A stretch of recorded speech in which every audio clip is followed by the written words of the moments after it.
दोस्तों, कोयला एक ऐसा जीवाश्म ईंधन है जो लाखों वर्षों से पेड़ पौधों के अवशेषों पर गर्मी के प्रभाव और दबाव से निर्मित हुआ। अंटार्कटिक क्षेत्र को छोड़कर दुनिया के लगभग हर भूभाग पर कोयले का भंडार पाया जाता है।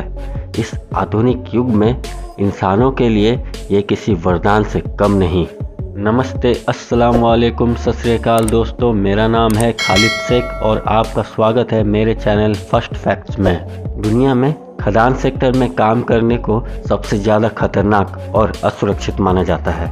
इसी कारण यहाँ काम करने वाले खनिकों, मजदूरों और अन्य अधिकारियों की जान पर खतरा हमेशा ही बना रहता है।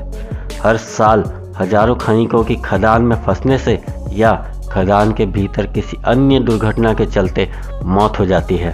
दोस्तों, आपको शायद पता ही होगा कि कोयले की माइनिंग दो प्रकार से होती है, जिसको सरफेस माइनिंग और अंडरग्राउंड माइनिंग कहा जाता है। आज हम अंडरग्राउंड माइनिंग के बारे में आपसे कुछ दिलचस्प जानकारी शेयर करने जा रहे हैं। आइए जानते हैं कि हर दिन किस तरह के खतरों से जूझना पड़ता है खनिकों को। अंडरग्राउंड माइनिंग में आग, पानी, दबाव, गैस, वाष्प, धूल, विस्फोटक, मशीनरी, शोर, गर्मी और एयरबर्न पार्टिकल से जुड़े हुए कई खतरे शामिल होते हैं। अंडरग्राउंड माइनिंग में कई बार लोगों को दोनों हाथ, दोनों पैर से रेंगते हुए अंदर जाना पड़ता है। सर पर लगे टॉर्च की रोशनी से लोगों को अंधेरी तंग गुफाओं में काम करना पड़ता है। सही से खड़े होने भर की जगह भी नहीं होती और तो और कई बार सांस लेने की हवा के लिए जूझना भी पड़ता है। कोयला स्वज्वलनशील पदार्थ है। ये वातावरण से लगातार ऑक्सीजन लेता रहता है और ऑक्सीजन मिलने से प्रतिक्रिया होता है। कोयले के अंदर गर्मी धीरे धीरे बढ़ती जाती है। कोयले के ढेर के अंदर से रास्ता नहीं मिलने से तापमान भी बढ़ता जाता है। काफ़ी तेज़ तापमान होने से कोयले में कई बार आग लग जाती है। एक बार कोयले में आग लगने के बाद उसे बुझाना बहुत ही मुश्किल हो जाता है, क्योंकि आग अंदर लगी हुई रहती है और धीरे धीरे कोयला सुलगता रहता है। इस घटना को स्पॉन्टेनियस कहा जाता है। ऑक्सीजन के संपर्क में आने से कोयले से जहरीली गैस निकलती है और इसके ठीक उलट ऑक्सीजन की कमी से लोगों को नीचे सांस लेने में परेशानी होती है। क्या आपको पता है, कोयले को अधिक ऑक्सीजन मिलने से कार्बन हाइड्रोक्साइड गैस बनती है, जबकि सीमित मात्रा में ऑक्सीजन मिलने से कार्बन मोनोक्साइड गैस बनती है। अगर हम बात करें कार्बन मोनोक्साइड गैस की, तो ये काफ़ी जहरीली होती है।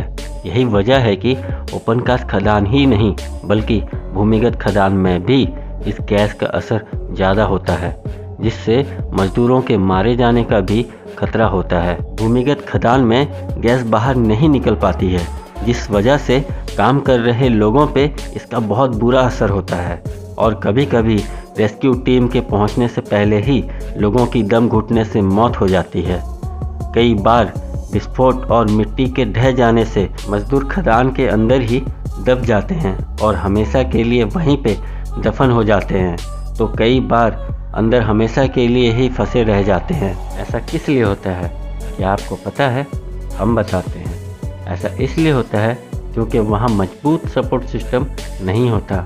छत को रोकने के लिए और ज़मीन के ऊपर होने वाली हलचल और कंपन से ज़मीन धंस जाती है और फिर मजदूर वहीं फंसकर भूख, प्यास और ऑक्सीजन की कमी की वजह से धीरे धीरे वो वहाँ मरने लगते हैं। सिर्फ इतना ही नहीं, खदान के अंदर रोज़ काम करने की वजह से, वहाँ से निकलने वाली डस्ट की वजह से लोगों का फेफड़ा वक्त से पहले ही खराब हो जाता है और उन्हें कई तरह की बीमारी का भी सामना करना पड़ता है। फरवरी 1962 की एक घटना, जिसमें जर्मनी में 299 मजदूरों को जहरीली मीथेन गैस और खदान में फंसने की वजह से अपनी जान गंवानी पड़ी थी। ये मजदूर खदान में 600 मीटर नीचे फंस गए थे। इस भयंकर मंजर के बारे में सोचकर ही रूह कांप जाती है। मगर अब नए तरीके से माइनिंग का काम होता है। एक पूरी टीम को रखा जाता है जो समय समय पर वेंटिलेशन के लिए पर्याप्त मात्रा में हवा और हानिकारक गैस या किसी भी तरह की गड़बड़ी की जांच करते रहते हैं। इतने सारे खतरों के बावजूद कोयला खनन हमारे देश की एक बहुत बड़ी मजबूरी है। यहाँ पिछले दशक की तुलना में कोयले की खपत 5.25 की वार्षिक वृद्धि दर से बढ़ी है।